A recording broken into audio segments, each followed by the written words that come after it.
Secrets of the Great Pyramid. This is the Great Pyramid of Giza. For over 4,000... I wish we were alive to see it when it was like this. Like before it got eroded and everything, when it was like pure white with a gold tip. Oh. 600 years, it has endured in the Egyptian desert. For most of human civilization, it was the tallest building in the world. It was built to last for... Yo, you want to know a fucking crazy fact? The majority of the people that have ever lived have been born in the last 2,000 years. Like, there's way... That's also why we're technologically advancing, but we also just have way more fucking people, so the statistical likelihood of there being somebody that creates something that's great or detrimental to society is way higher, just because there's more and more chances for success or failure. It has survived earthquakes, erosions, and wars.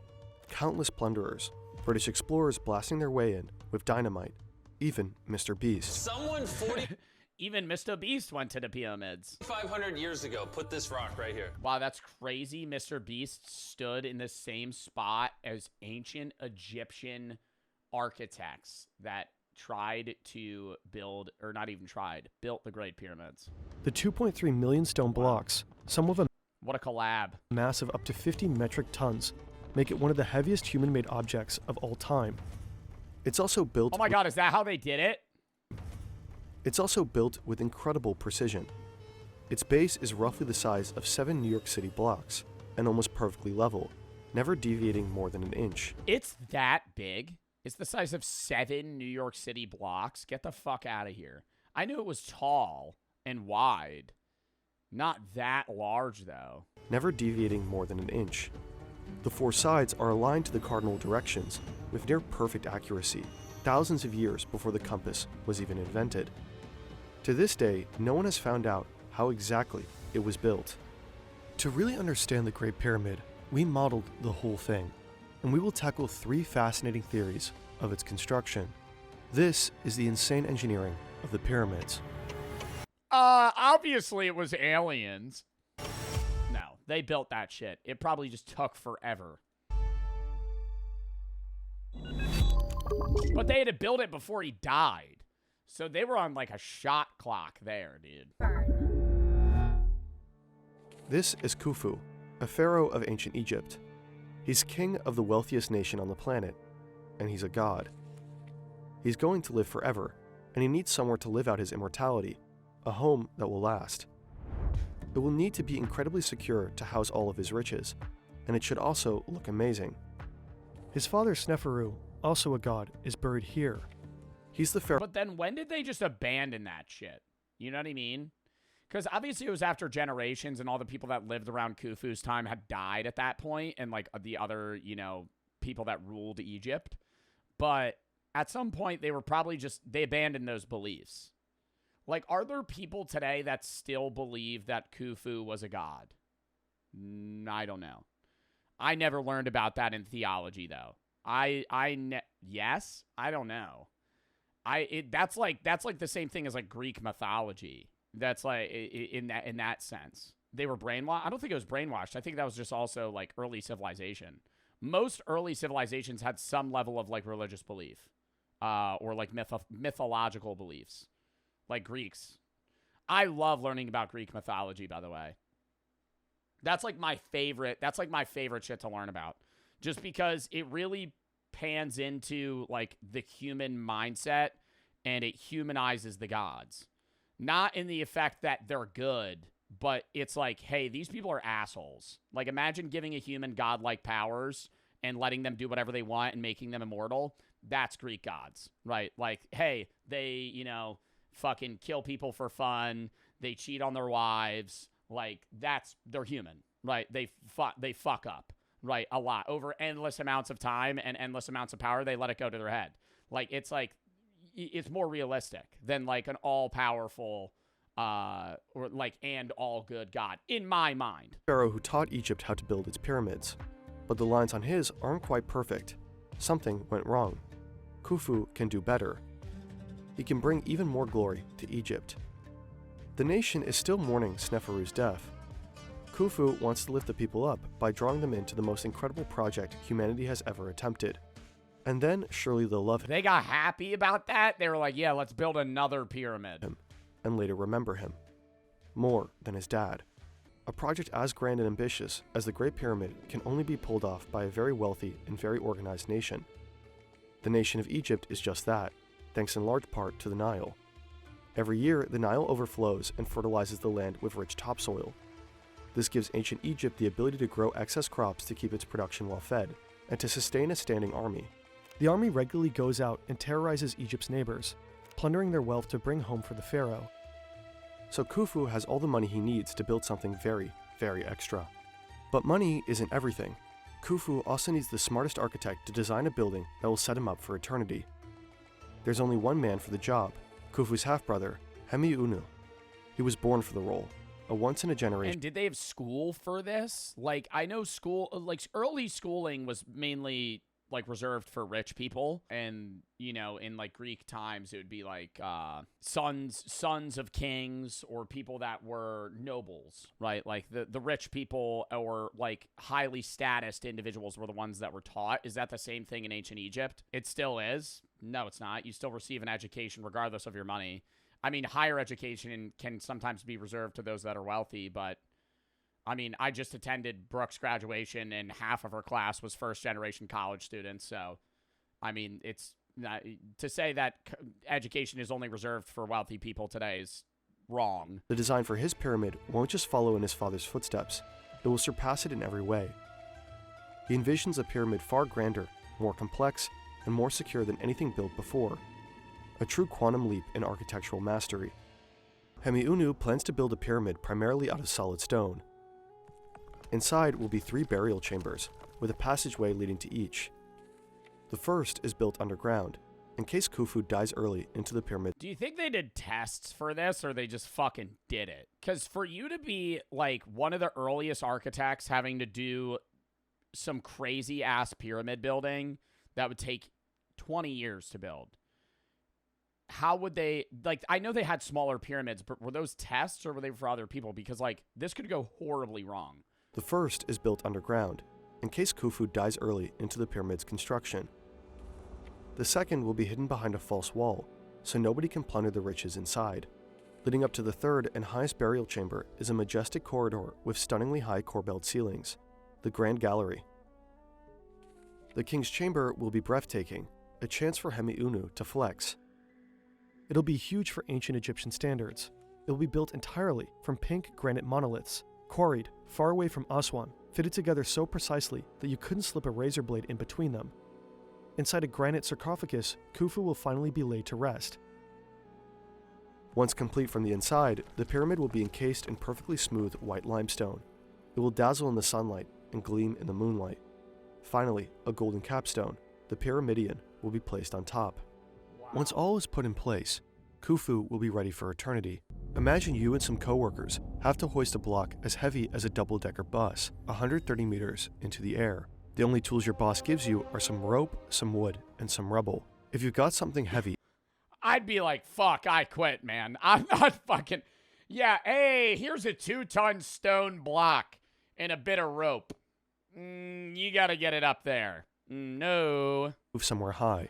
The simplest, most straightforward way is to Yeah, build a ramp at what, like a 10% incline? That ramp's gonna be like fucking 2 miles long. just drag it up a ramp.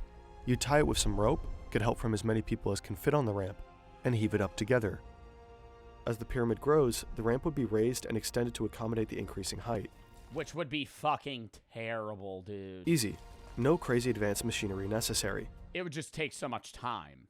That's why I think that's unlikely. They had a lot of manpower, but if they were smart enough to build the pier, like, what was his name? Hemiunu?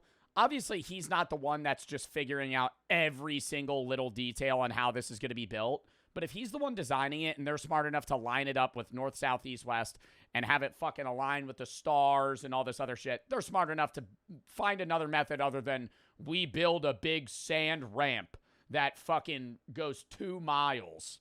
Most Egyptologists have traditionally supported the external ramp theory. It continues to be the go-to explanation for how the builders pulled it off. And there's loads of archaeological evidence that confirms ancient Okay, never mind. Egyptians use big ramps for construction all the time. But there's Ooh, wait, no, that looks more reasonable. A small ramp and then it wraps around. ramps for construction all the time. But there's no consensus on the size, shape, and incline of such a ramp. That's because after a certain height, the external ramp theory starts to fall apart. To move a 2-ton Dude, block yeah, because at the tip of it, you would have to be walking so far. up a slope, you need a team of about 12 workers. And as the pyramid starts to grow, your ramp either needs to become steeper or longer to reach the top. You're going to want that incline to be as gentle as possible. Otherwise, the job is too intense and work Well, and the other problem is building that big of a ramp. Because, yeah, they could just throw it together with, like, sand, gravel, and some other stuff. But, like, they would have to get enough material to build a ramp that big. The remains of the workers suggest most were in decent but not spectacular health. These were everyday people, not super elite athletes. Many died before 40 due to the incredibly hard work. Engineers calculate that 8% is the steepest incline for average workers to complete their task. In consequence, the ramp has to become longer. To build a ramp to the full 147-meter height of the pyramid at a gentle enough incline, this ramp would need to be very, very long.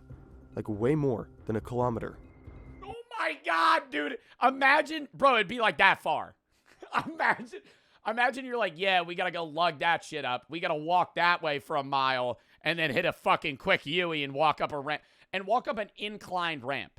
Not like, it's not like, oh, we're just walking with a fucking, like, we're just walking up the ramp. No, you're walking up the ramp, lugging a rock, like a big-ass stone. And it's hard the entire time. And that's one block. And they had to do how many blocks were made up the Khufu's pyramid? How many? 2.5 million. No, that's not what they did. That's not what they did. I believe they built it. I believe they came up with another fucking way to build that shit. 2.3 million blocks, 5.5 million tons of limestone, 8,000 tons of granite, and 500,000 tons of mortar. So they had to go harvest that shit, fucking cut it right. And you can look into that stuff. There's like blocks that they fucked up and they just left there. Like if in Egypt, in a faraway areas where they had to harvest, because some, like where the pyramid was built and what it's made out of, some of the materials that they had to get were far as shit. So they had to go out there, cut it up there, and then lug it back. And if you go to those mining sites where they got all that stuff, you could see blocks that they like 80% finished, and then they went, and it cracked. And they went, welp, and then restarted. And they had to do that for 2.3 million blocks. No. Up to 3 times as much volume as the entire pyramid. Remains of such an enormous ramp haven't been found, and it would take thousands of workers decades just to build it. Decades Khufu doesn't have to spare. There is a way to keep the ramp shorter. You could build a corkscrew ramp that spirals around the sides, like a road winding up a mountain. I already believe they did this method. I know it 100%, chat. I could just tell. I can sense. Every time the pyramid grows, the ramp grows with it, and eventually just becomes part of the pyramid itself. That would be a pretty ingenious way to save up on space and material, and it would explain why we haven't found any remains of a ramp. But it comes with a whole new set of problems. The pyramid's triangular faces need to be accurately maintained at precisely 51.9 degrees from the bottom to the top. Surveyors need to measure the edges constantly to ensure there's no deviation. If you're off by even a few centimeters at the bottom, the top could be off by several meters. Oh my God, imagine making Khufu's pyramid and they're at the top and it's like this. And they go,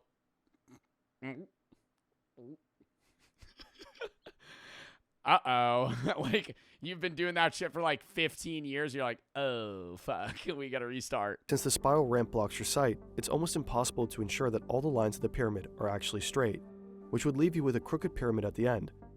And as we know, the Great Pyramid is in fact not crooked. This brings us to theory number 2.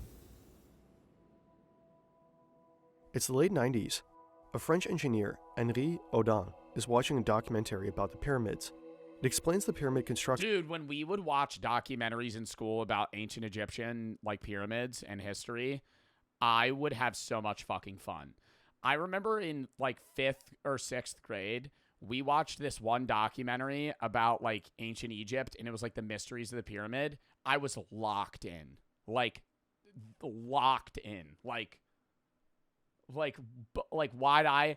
And school ended, and I remember the tape ended, and she was like, "We'll pick it up another day." I went, ah! I was like a cliffhanger, and we ended up only finishing one episode, and we didn't watch the rest, and I was pissed. I remember being like, "So are we gonna know if Khufu's in the fucking?" Because it was about something of like, oh, we found it was like something about a secret chamber in one of the pyramids, and it was like a cliffhanger, and it was on one episode. There was like a hole, and they like I remember they zoomed in on the camera, and it showed like what looked to be a tomb, and I went like freaking out. With the external ramp theory, but Henri is skeptical. To his engineering mind, it just doesn't make sense. He calls up his architect's son, Jean-Pierre Audin, and asks his opinion. Jean-Pierre is intrigued. Without knowing much about ancient Egypt at all, or even visiting the pyramid, he starts puzzling over other ways the blocks could have been lifted. He labors over it obsessively for years, until he's finally ready to share it with Egyptologists. Most of them ignore him. He's an outsider, and it's a field notorious for gatekeeping. French guy who knows nothing, because there is no evidence. But his theory has since gained traction, because Audin has put himself into the shoes of Emeunu, thinking through every last detail. I mean, I think that's the smartest strategy. Just be like, if I was contracted as an architect to build this pyramid with their technology, what would I do? If I had 10 years and I was like, I need to get this done now. His theory could even explain how the heaviest granite beams might have been moved without needing to be hauled by 600 workers. Here's a concise version. Emeunu does use an external ramp for the first part of the pyramid, up to around 60 meters. But he doesn't just build a basic ramp made of rubble. No, his ramp is made of limestone. The limestone blocks that will later compose the upper layers of the pyramid. That would explain why we haven't found any remains of a ramp around the pyramid. They're right there, in front of us. The short external ramp is used to build the widest, lower levels of the pyramid. It's also used to haul the heavy granite beams that compose the king's chamber. But hundreds of workers hauling a 50-ton block in a small space is logistically challenging. So Audin believes Emeunu used the long 46-meter corridor, the Grand Gallery, as an ingenious counterweight system. No! Back then, what would this have been, like 4,000 BC? He put weights back there and helped Used the pull long them 46-meter corridor, the Grand Gallery, as an ingenious counterweight system.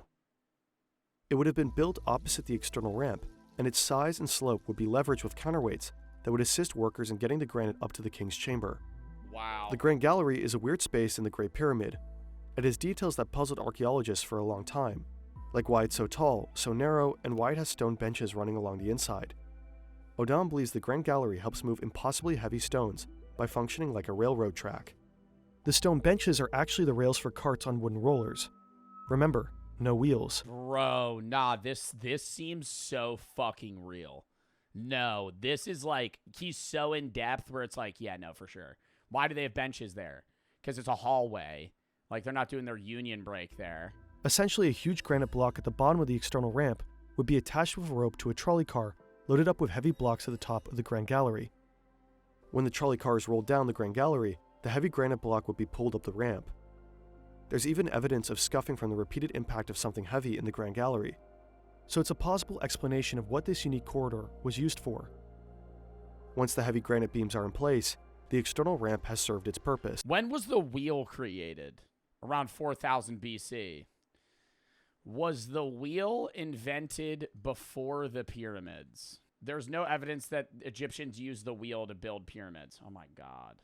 Pyramids were built between 2700 BCE and 1500 BCE. I thought it was 4000. That might have been the start of the Egyptian empire. Now, the pyramid is too tall for it to be practical, so the builders switch things up. They dismantle the external ramp and use its blocks to start building the rest of the pyramid from the inside out, with an internal ramp, kind of like the driveway spiraling up inside a parking garage. This second ramp But then did they fucking fill it in? would have been built from the bottom up, with an incline of about 7%. It would go straight up until it hits one of the pyramid sides, where it would make a sharp left continue up another side at the same incline. The ramp continues zigzagging up the pyramid, with the flights of the ramp getting shorter as the pyramid narrows. From the bottom to the top, the internal ramp is over 1 kilometer long. Moving heavy blocks up an incline is manageable, especially if you're using a sled over smooth limestone. But each time the ramp turns a corner, the workers have the enormously difficult task of pivoting the heavy stones. Odon calculates the ramp had to be less than 3 meters wide, and the workers would have needed somewhere to stand to turn the block.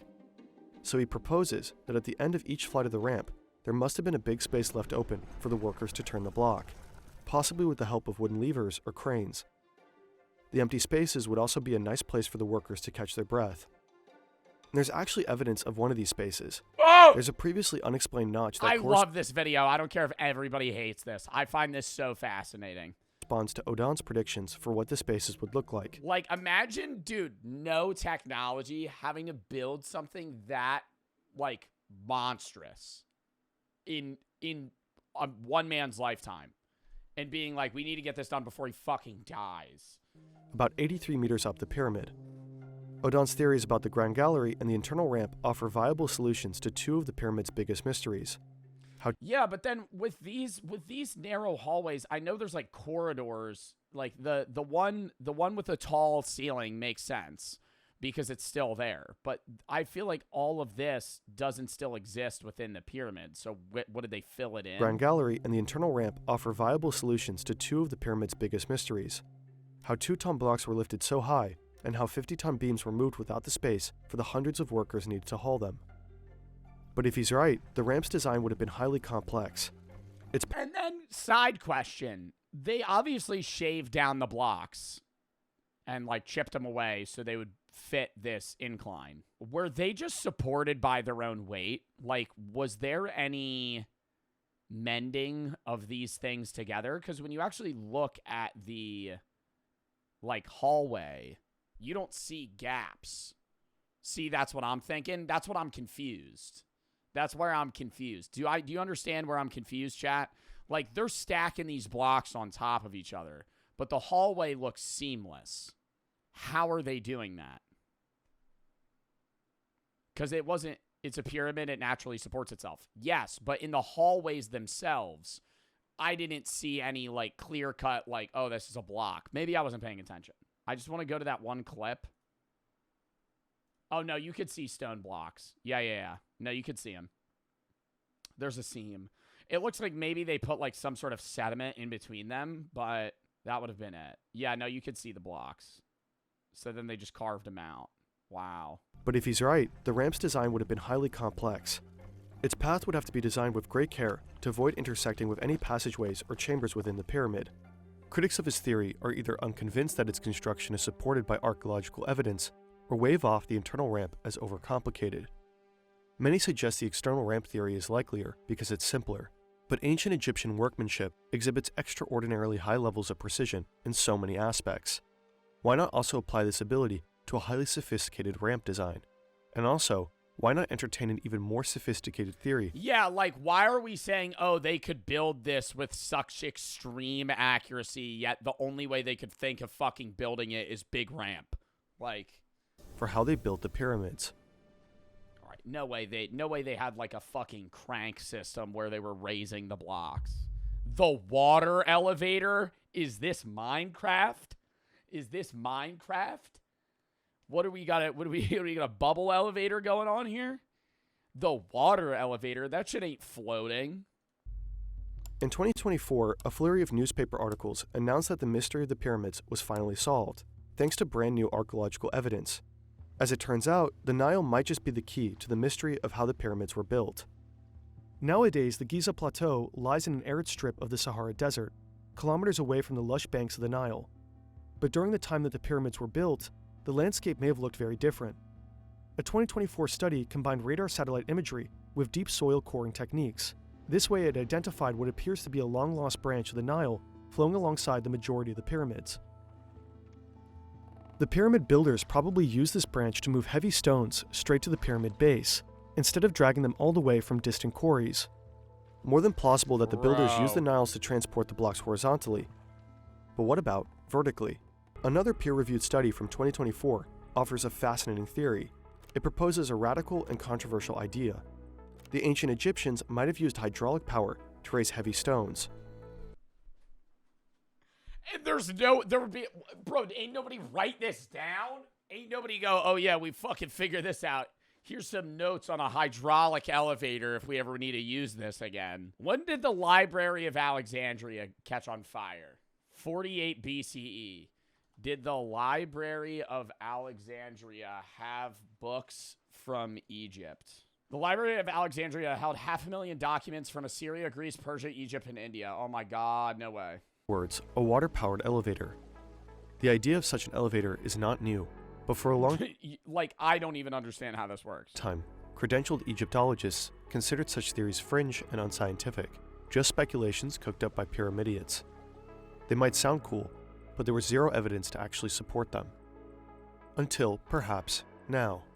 The researchers, including hydrologists, mechanical engineers, and geographers, found evidence that the earliest Egyptian pyramid could have been built using a floating wooden elevator capable of raising heavy stones with far less human labor.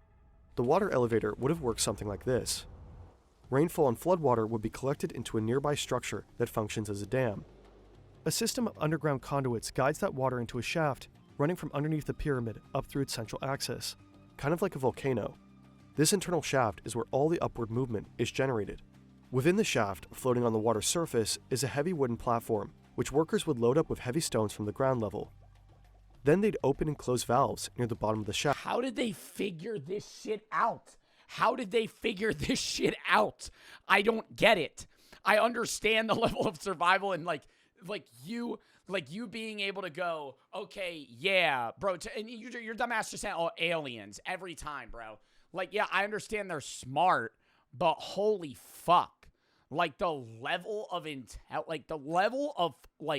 application intelligence and knowledge they would have to fucking hold in that time. Like, this was thousands of years ago. Somebody figuring this out now, yeah, fucking no shit.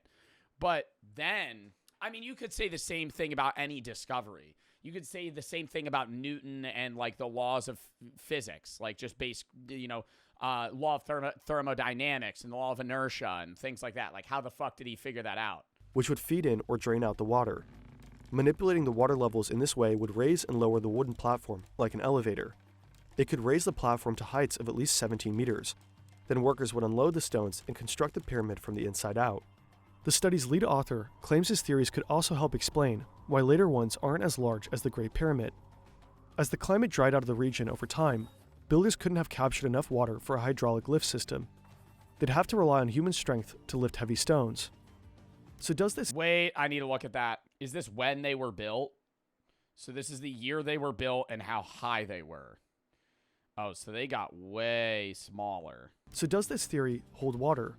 Experts are mostly skeptical. Zahi Hawass, a leading figure in Egyptology, says the theory is completely wrong. The pyramid in the study is not only smaller than Khufu's Great Pyramid, but differs structurally and was built of far lighter stones. So if Khufu's pyramid were built with some kind of water elevator, it would have to be bigger and perhaps more complex. So far, no comparable shaft is known to exist in the Great Pyramid. Ramps, however, are found all over archaeological excavations of ancient Egypt. So the most common theories continue to put forward some sort of ramp as the dominant construction model. There are other potentially viable scientific theories that try to solve pieces of this puzzle. This looks so fucking complicated. This shit looks... No. They got just a bunch of mini ramps, and then they all lead to each other. We spoke with suggests multiple smaller ramps from all sides to cut down on construction time. But to this day, there is still no generally accepted theory for how they did it. In any case, it's good to be wary of all the claims coming out about finally solving the mystery. Everyone wants to be the one to definitively figure it out. The Great Pyramid is the last of the 7 wonders of the world we have left. I wish we could go back in time. I wish we could go forward in time, too. That would be awesome. But being able to just be like a spectator and just like witness random, really old historical events would be so cool. It's so old, even Cleopatra considered it ancient. But even though they've been around thousands of years, it's actually... Yeah, what is it? Isn't the Roman Empire... What is it? It's the Roman Empire... Okay, we perceive the Roman Empire how the Roman Empire perceives Egypt. That's how far they are. We're closer to the Romans than the Romans were to ancient Egypt. Like, when they look at ancient Egypt, they're like, yeah, that shit's fucking old news, dude. That's history. Actually very strange we haven't found any blueprints for the pyramids. The ancient Egyptians were obsessive documenters. We have their tax records, their love poems, their Tax records? Nah, the IRS was knocking on people's doors even then. Huh. feed purchases from 4,000 years ago. But papyri with plans for the pyramids have never been found. Whether the plans were lost, hidden, or intentionally destroyed, we don't know. But what we do know, and what science might be at the brink of confirming, is already very incredible. In 2017, scientists discovered a mysterious void in the Great Pyramid using cutting-edge particle physics. Researchers have yet to access these spaces. Some archaeologists believe the big void isn't so mysterious, that it's probably just structural, built as a stress relieving spaces so the inner chambers wouldn't collapse. Some believe it helped refine Udon's theory of the Grand Gallery counterweight system. Others, including Egypt's top archaeologist, Zahi Hawass, suggest the void might be Khufu's real burial chamber. Because that's Wait, they haven't found Khufu's grave? the other great unsolved mystery of the pyramids. Khufu's mummy and all of his treasures have never been found. No! No! No, now I'm locked in. All right, chat. I'm going to go figure this shit out. I'll see you guys later. All right, chat. I think I need to go do some research here. Let me put my brain power towards this. I think I'll find it. Whatever it's for, the big void reveals there's a lot more. Bro, I hope they find Khufu's fucking grave. Dude, that'd be crazy.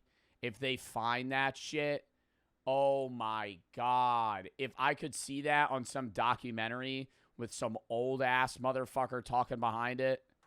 And this is Khufu's grave. I'd be like, I haven't been to a museum since I was in fucking school. Like, you don't go on field trips when you're in high school usually.